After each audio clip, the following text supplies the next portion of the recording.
Well, hello everyone. I'm John Pelan. I'm the director of the Scottish Council on Archives, a small advocacy and research body for the archives and records management sector in Scotland.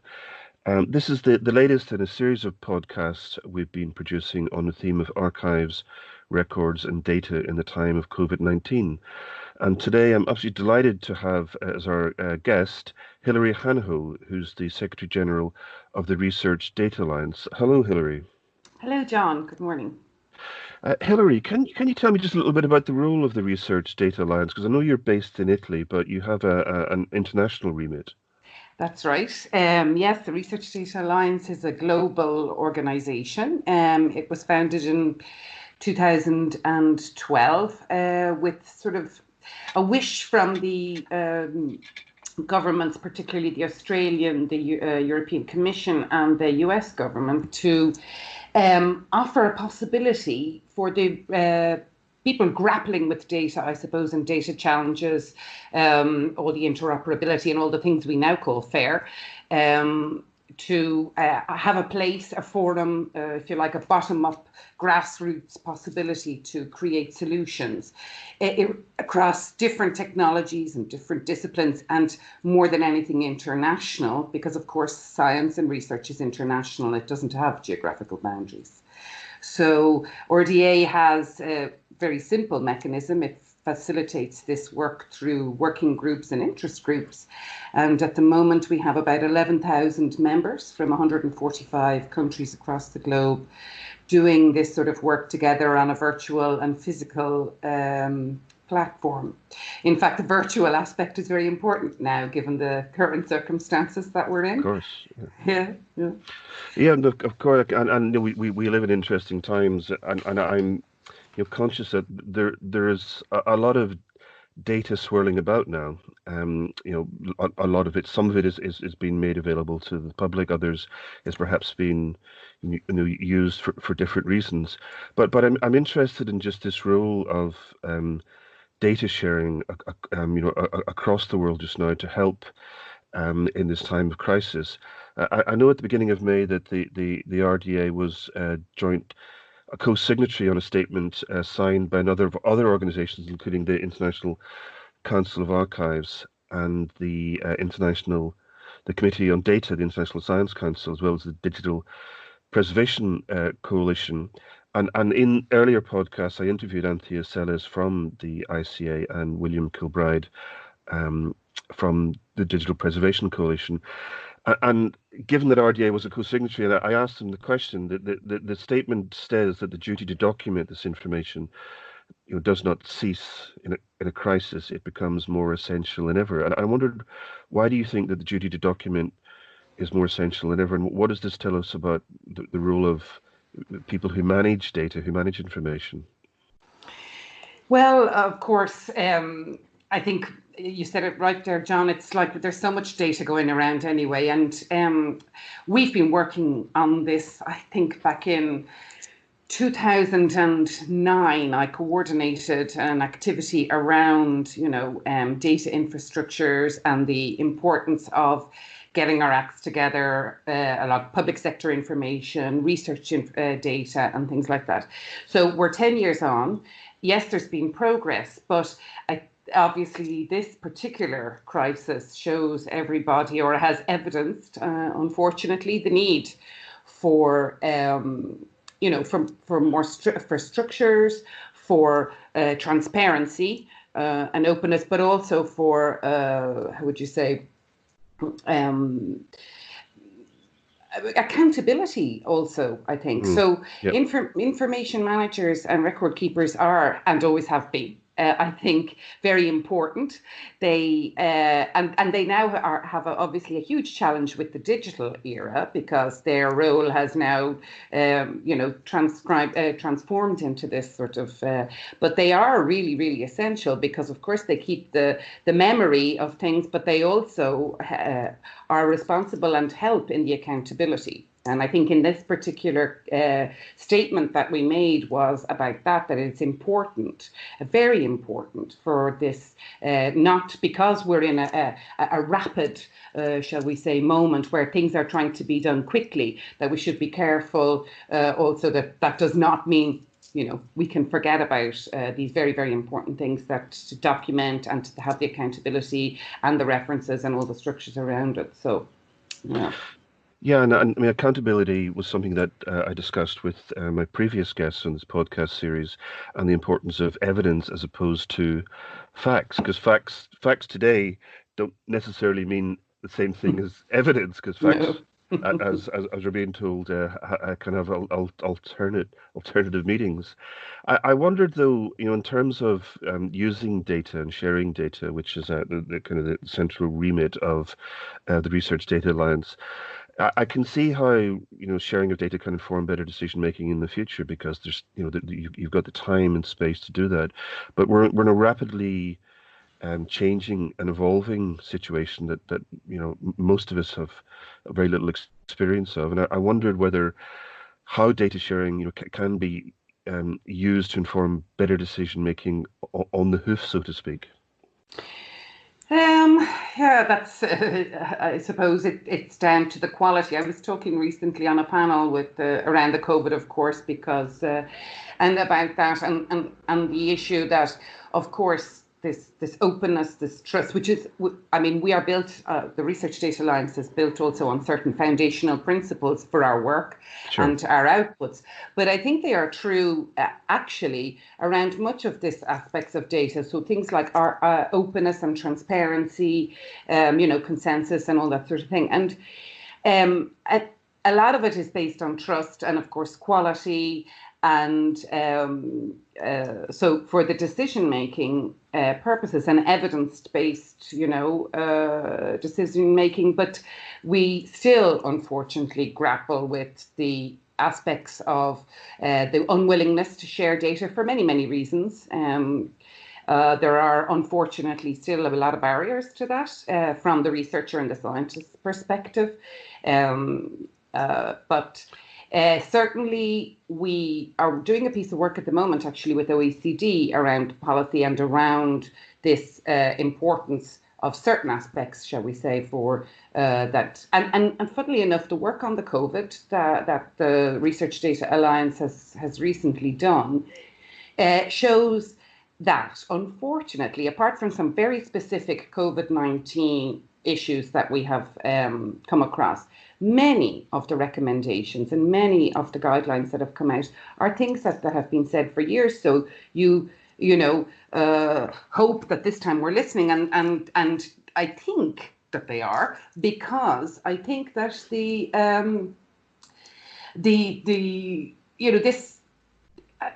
it is a world challenge, and you can tell as well by the absolute humongous amount of funding and activities that are going on that the importance of it. And I think you can also see that this could change the way we do science, the way we prepare science, and the way we make decisions.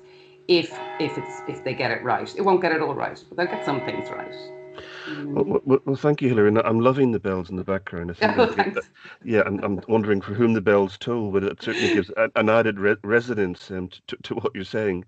Um, you've talked about some of the difficulties, but also you talked about the it's a lot to do with transparency and trust amongst the data sharing community. But in the guidelines that the Research Data Alliance produced, very helpful guidelines for data sharing during COVID-19, there is mention of some of the difficulties around harmonizing the various communication technologies that are being used. We're all used to them. We're all getting much better now. And COVID-19 has probably upskilled a lot of us in terms of communicating digitally. But there are a lot of these technologies and there are commercial companies behind them. And I wonder, are there signs, of harmonizing the different communication technologies used to share information, signs of that improving, or are we in danger of, still in danger of being overwhelmed by technology? Yeah, that's a really interesting question because I think there's unfortunately not one answer to that in the sense that I'd love to say yes, we are getting better. My perception is that from certain perspectives, you see many activities across the globe in these kind of open science commons, these ecosystems that are trying to be built to help, shall we say, combine technologies and create ecosystems for research and scientific data. Yeah, I suppose the commercial companies, as they always are a little bit ahead of us. I'm not seeing yet a convergence in collaboration there.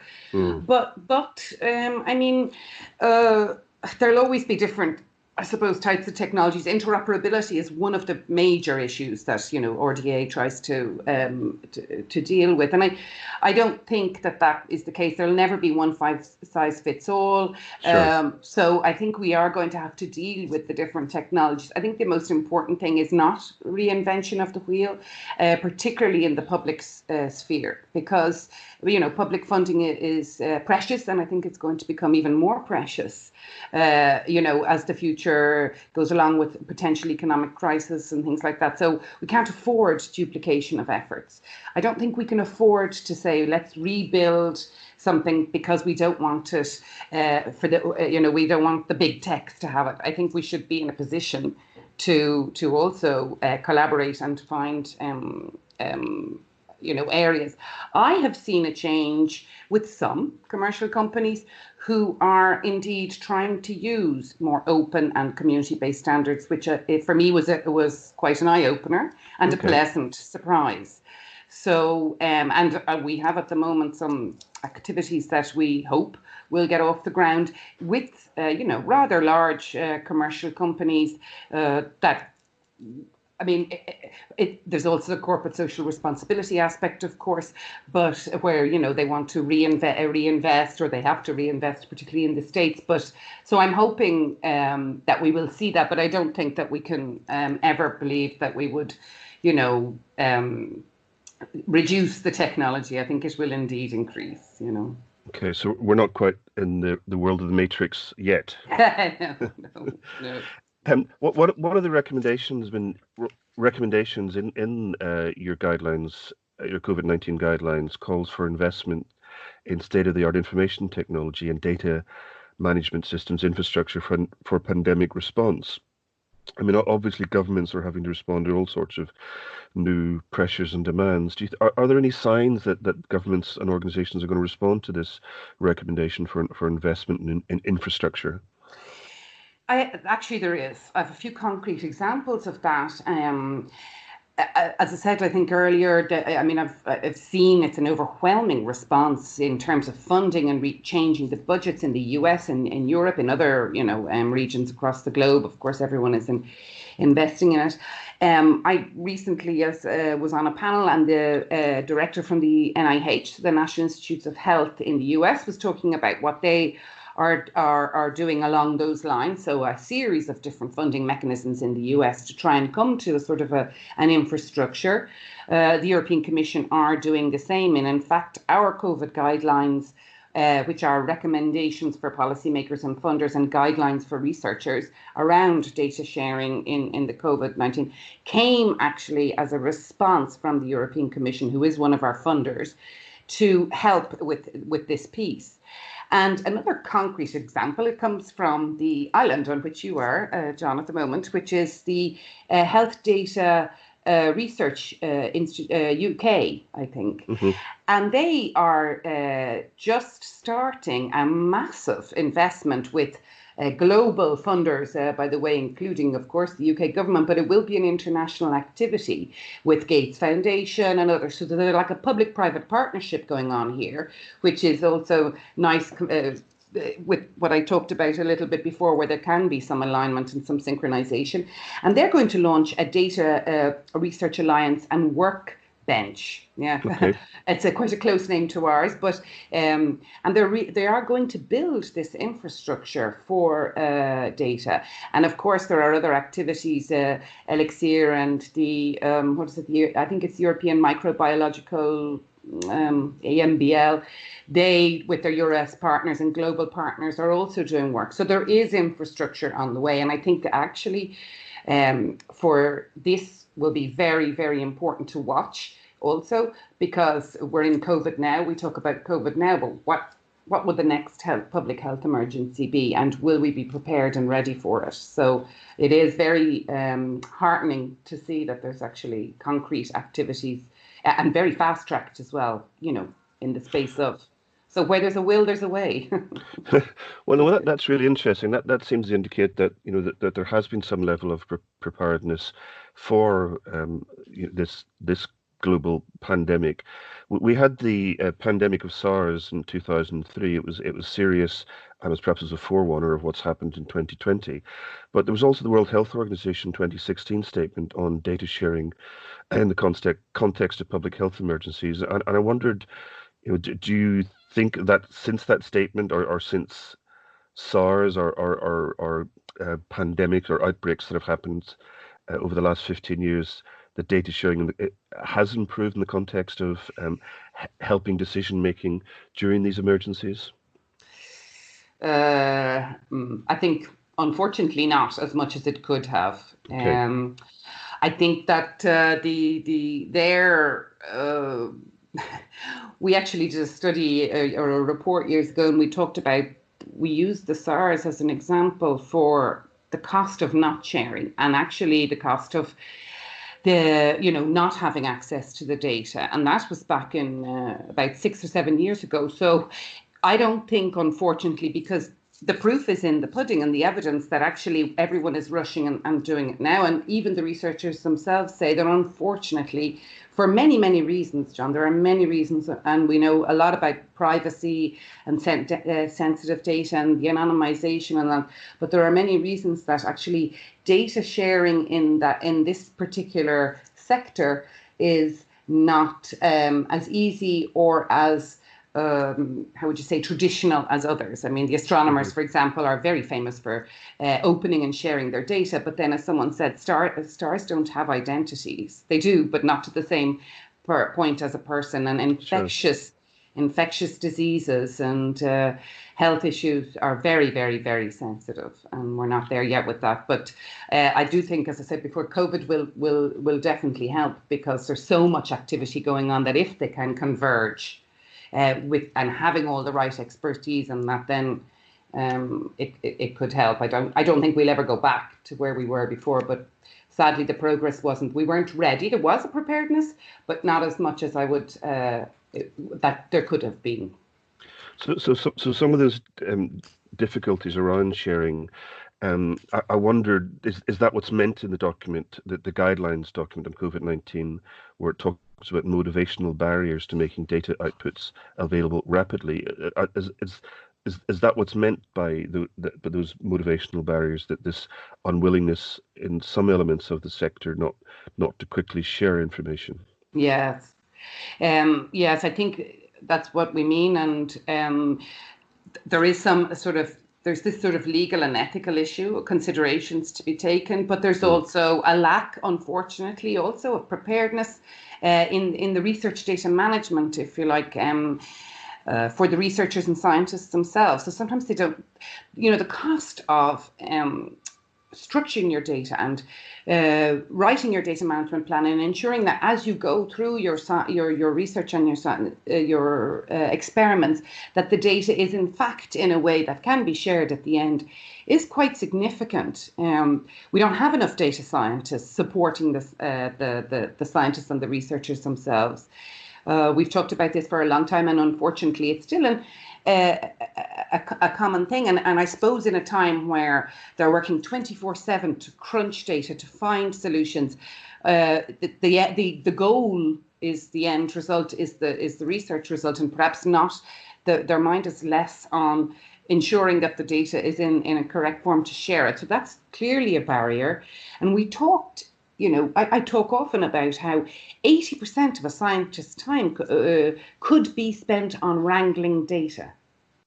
That's an awful lot of time. It is, yes. That's 4 out of a 5-day week to, to actually ensure. So there's that aspect. Of course, there's the sensitivity around personal data, and then the time we did bring up that a lot, right? It came out in every single sector in the COVID guidelines because they cover clinical data, they cover omics data, epidemiological data, and social sciences data. And they talk about, this issue of the timeliness and the quality and the accuracy. So fast response, but how can you ensure that it's accurate? So many of the motivational barriers, of course, lie there as well, that, they're not ready for it, or also, well, there is still a bit of a stigma about sharing data amongst, there's culture change on the way, but not there yet either. So. Well, that's really interesting. If you don't mind, I just want to go back to the statement I referred to earlier, the duty to document statement that was co-signed by RDA and ICA and other organisations, in which Yes. it said that we call on governments, businesses, and research institutions around the world to document their decisions and transactions now and for the future. And I wondered, are governments listening to that? I guess it depends on the government. Some governments will be open to that. Others, perhaps in societies that are more closed, are less likely to listen to that demand. But it feels to me that it's such an important statement to make, because if we don't document our decisions now, then people will not be able to be informed by them in the future. Yeah. Yeah, it's hard to know. I'm not sure I know if this is really going to happen again. Are we in, COVID mania moment? And Mm. when the dust settles, will we go back to normal? And I don't think so.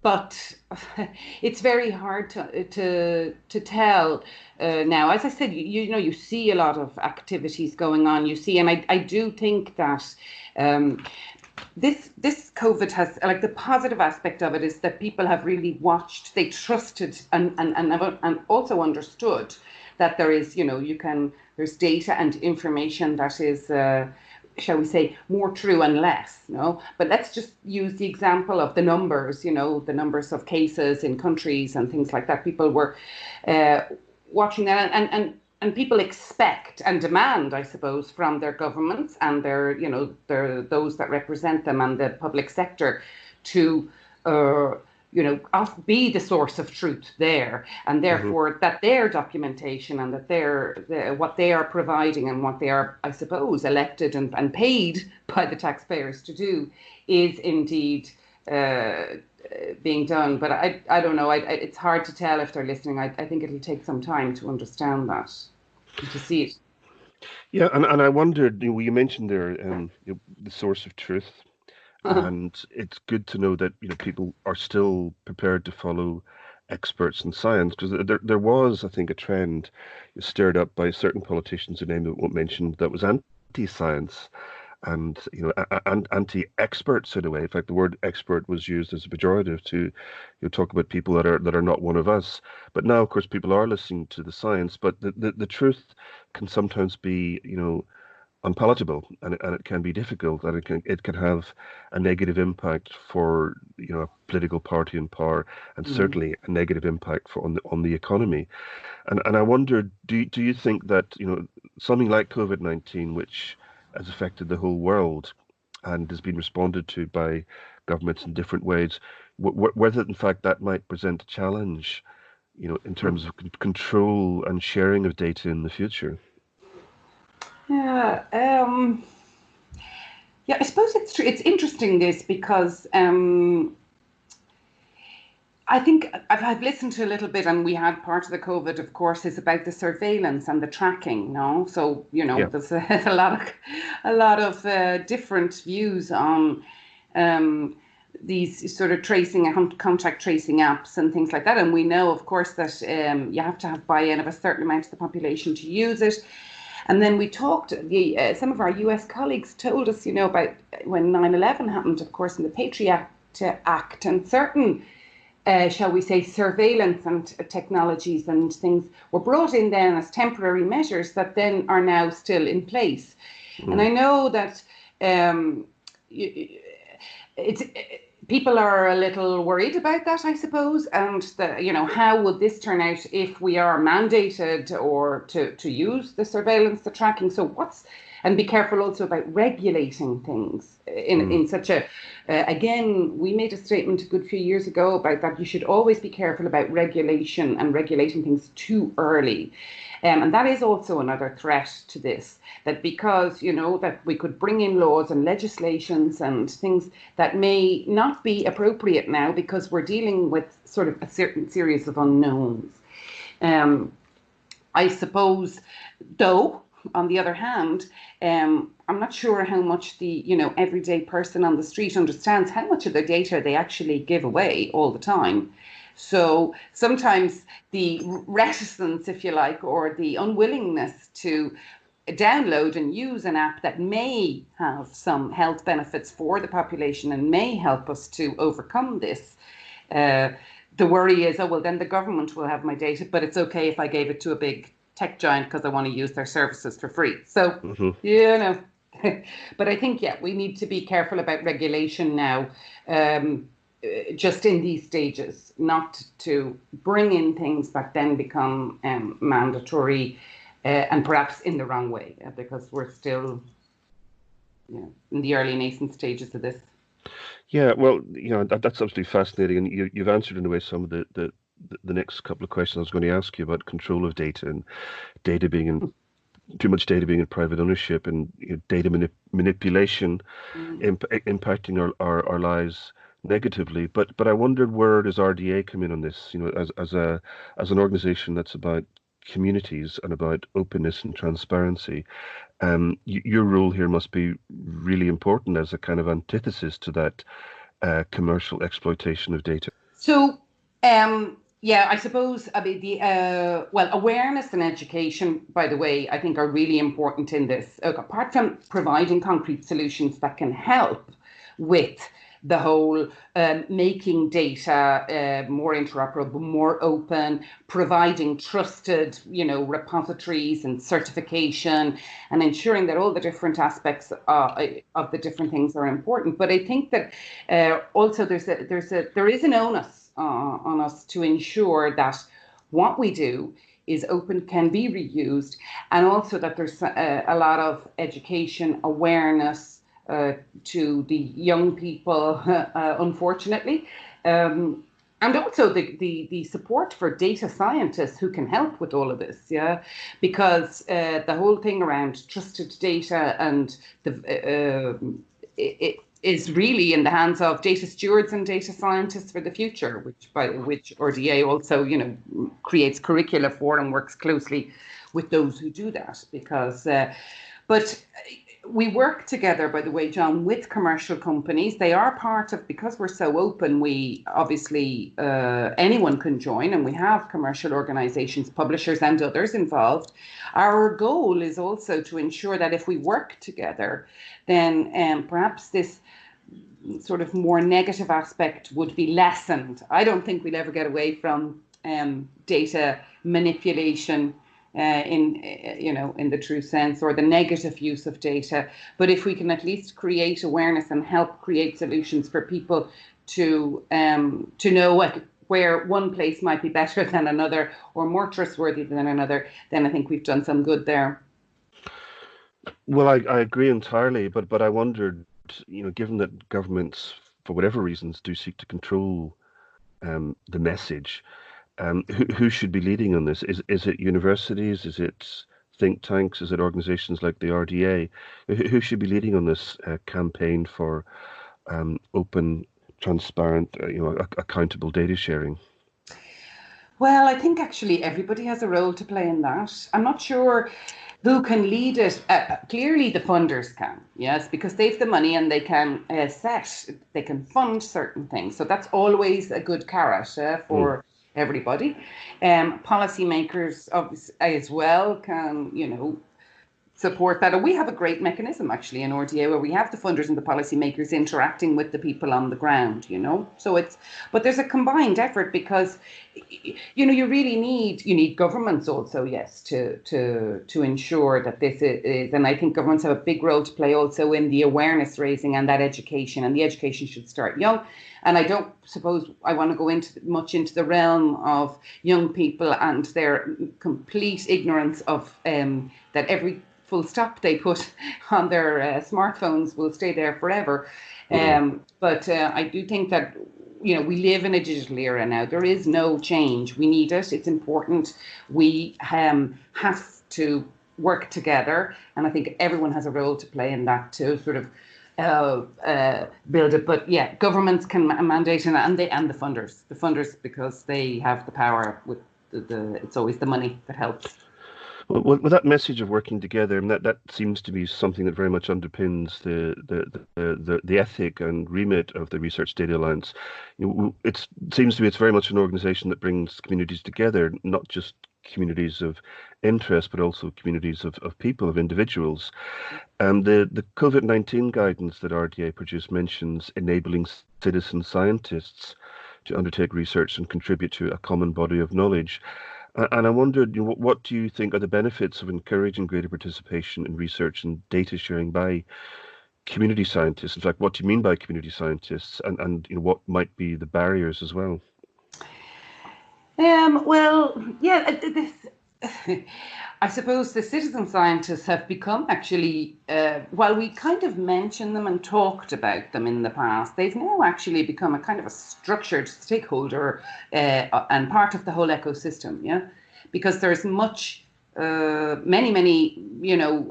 valuable data and information and that you can get from, shall we say, citizen or community scientists.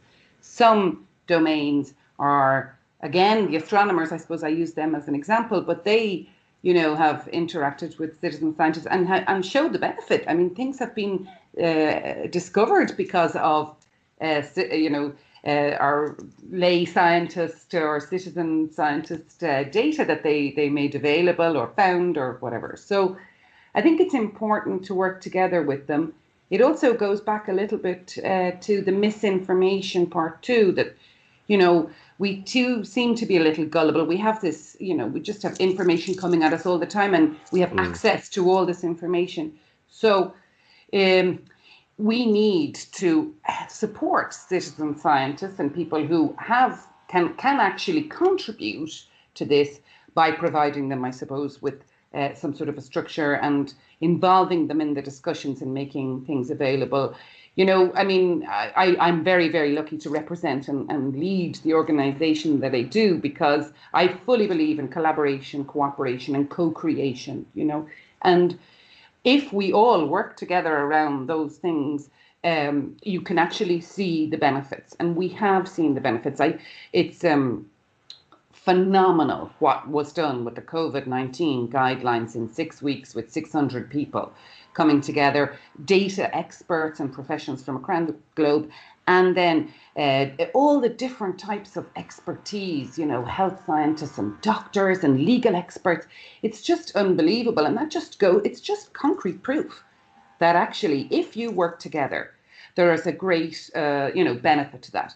Of course, the barriers are providing the instruments or the structure or the places in which to ensure the quality of the data, and to provide some trust in that, And also there's a cultural change as well, because a scientist clearly, has worked years on a certain, to get to a certain level, and they have a career path and papers and everything like that. And we need to balance, of course, the use of, shall we say, community and citizen data. But it is very valuable, and in many, and particularly in these global challenge areas, the health, COVID is one, but also the smart cities and, the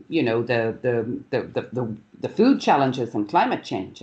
They are all benefit greatly from citizen scientist contribution. So.